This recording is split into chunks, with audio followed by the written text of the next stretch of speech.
I said it's just that simple. And see, what you described is what we're trying to build, and not build, really catalyze, because I think it's already there, but this sense that you can advocate for yourself in a healthcare encounter. Again, I think the same processes and preoccupations that keep Black males sometimes from disclosing experiences of racism also sometimes keep them from advocating for themselves in a healthcare system. But you so clearly demonstrated why it is important to do that. And actually, doctors are human too, so sometimes they need someone to tell them exactly what you told them. And I would guarantee that after that exchange, unless there's something fundamentally characteristically wrong, that this physician will interact or transact with every patient after you in a different manner, because that the tone that you took, encouraged him to take a look at himself and how he transacts with patients. And I mean, that's my hope. Well, this particular doctor was responsible for the care of a terminally ill relative that I was caring for. Okay. And we had several interactions, and we had repeated conversations about his actions and how they were disempowering for both this relative and for me. Right. And it had an impact on how often I accessed the healthcare system. Absolutely. Yeah. Because I'm not only paying for it, but this man believed that this was appropriate. There's a limit to how many different realms you want to teach someone about the customer experience, about the patient experience, about what's appropriate, boundaries, racism. There's only so many times during the course of the day that you're going to have that conversation and not just say, this is why people go postal, quote unquote.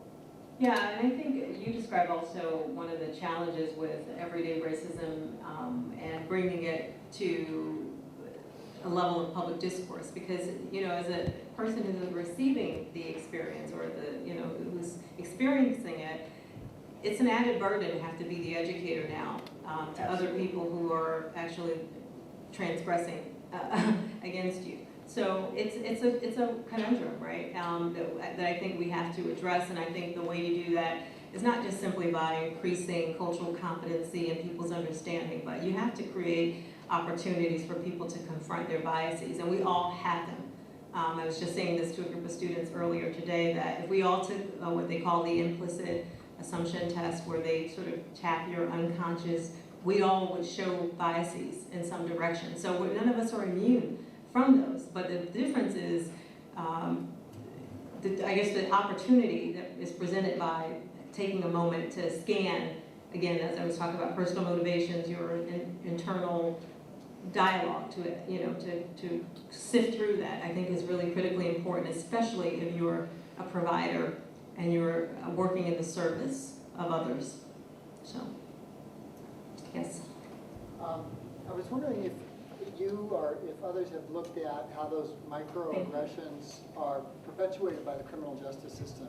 I just spent this weekend spending 20 hours in Garden State Penitentiary, and over half the inmates in New Jersey and in New York are African American, even though self-report studies show that drug use, for which most inmates are confined, do not vary, are vary in counterintuitive ways amongst racial ethnic groups.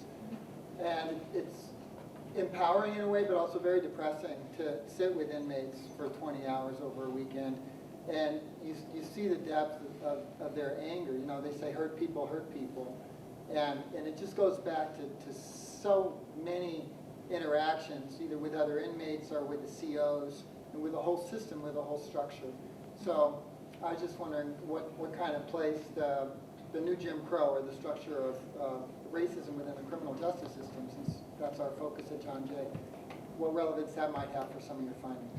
Yeah, I mean, I definitely think, some of the work that we've done, and I don't do prison research as my primary, but I have done studies in prisons where we've tried to understand differences in black and white male prisoners and their healthcare access. access. And the irony is that we found in those settings that Black males are more likely to access healthcare. And there was like a terrible PR nightmare headline that went something like prisons are better for Black male health or something. It was not good.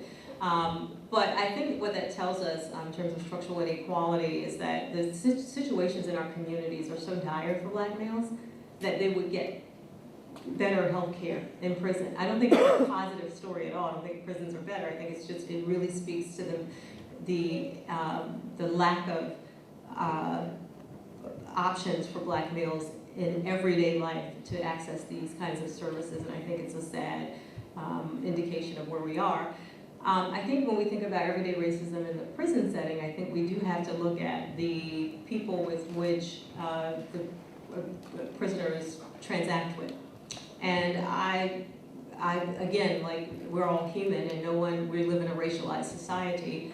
I don't think we could do enough training and open dialogues about how these biases play out in those settings, especially when men are feeling so disempowered, and they are. I mean, every resource has been taken from them in those settings I'm not arguing against the system, although I could make that argument. There'll be another talk.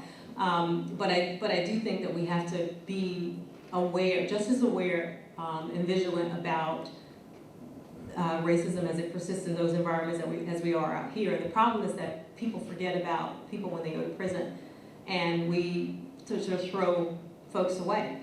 And so there's no watchdog in prisons to watch out for everyday racism and those kinds of microaggressions. There's no system of checks and balances. And so I just applaud your work, and I think there are ways that we could sort of think about potential opportunities to do this work in those settings. And I will say, make a plug for Don Sabo's work on prison masculinities, which I think gets at some of the overlapping ways that gender and race can impact the health outcomes of prisoners too.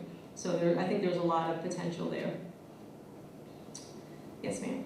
I know that one of the things that you talked about was about how to kind of help empower the patient to really advocate for his right and to really speak, right? What are some of the kind of structural proposals to deal with, like, everyday racism that you think might help to combat these kind of challenges that Black men have? Well, I think one of the things I always say at these talks is that it's not enough to have these discussions about how Black men can emote better. If they just work to restrict their emotions, then everything would be okay. It's not enough. We cannot do this work just with the men. This work has to also be done with the structures and the systems that they interface with. And we have to create policies that actually deal with the structural barriers to upward socioeconomic mobility that Black males face. A lot of the issues that I hear from Black males in our communities surround this issue of provider strain and the subsequent, impacts of seeking employment and not being able to find it, being underemployed, and the vulnerability that creates for them. And I think we have to deal with those harsh realities about the fact that we need to create more viable economic and employment opportunities for Black males. I mean, I visited today with the Urban Male Initiative group, and they were talking about retention in college as a key way to prevent some of these later outcomes. And that's one way you deal with structural inequality or structural racism, is you create pipelines and opportunities for people to get out of their circumstances and not just focus on trying to help them feel better or manage their emotions better. That's not enough. And even as a psychologist, I would leave my job tomorrow if that was the charge, because that's just not enough. We have to do both, and we have to work upstream and downstream. I know that it is 4:05. Are there any other questions that anyone has? Yes. Hey, I'm Alex Burford. I'm a Pinkerton community fellow working at Exalt Youth. And I just wanted to ask a question about, so these microaggressions, talking a lot about how, they specifically affect African-American men, right? But can you talk a little bit about African-American youths, since we actually, well, not for me, and the other folks who interact with these youths on an everyday basis. And I know that they, obviously they, they take on a lot of masculine roles, at really early ages. So can you talk a little bit about how these microaggression issues affect younger males? That's a really great question. Well, we see a lot of everyday racism showing up for adolescents and what we call emerging adults, a period between 18 and like 29, which actually is a pretty vulnerable period for violence engagement, substance abuse. It's where we see that crossover effect for substance abuse among Black adolescents, where at one point they're lower users and then there's this like spike. So that period is really important for us to understand. And the way we see it showing up for Black males at that particular point of development is in school settings. I have a colleague at the APA, the American Psychological Association, who does work on masculinity and school settings, and he always often talks about schools as feminizing context, right? So, we tell boys to be assertive and aggressive, and then we put them in schools and we say, sit still and be quiet and raise your hand, and so it's a contradictory message. So I think that when we see the fall off, and I think it's probably the start of the downward trend for some males, are in school settings. So teachers are not immune from, probably subconsciously carrying out acts of racial, everyday racism, these kinds of microaggressions. They show up as a lack of interest in the person's intellectual capability, or belittling of their intellectual capability, or of a focus on their behavior and not on their cognition and creative capacity. And so I think, again, classrooms are becoming places where we're hemorrhaging Black male talent. I think that the opportunity to use your right brain and left brain simultaneously is critically important. And I think that we don't often, and teachers do hard jobs, so she is not equipped to go into a high school and teach. I would not do well there. So I applaud, our teachers who are on the front lines, but I also challenge them to check their assumptions and biases and to think about the ways they're structuring their classrooms and their curricula, and ask themselves, are they setting up an environment that's conducive to the learning of all students, but particularly those who are the most vulnerable there. And I can't say enough about that 4th grade drop-off and the subsequent, enrollment in college but not finishing. I mean, there are a lot of things that we can do better and I think for that age period is particularly important because it sets the stage for the rest of their professional development.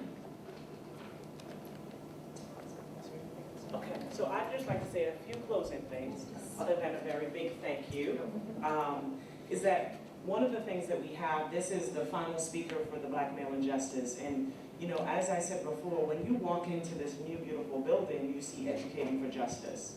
And certainly Wizdom and I share a charge about thinking and acting, right? That the idea of thinking is not enough about justice, but being able to act, right, each day in undoing the inequality that we see. That means, if you were to build on her words, is that we get to be angry a lot together, but use that anger for something that can actually become creative.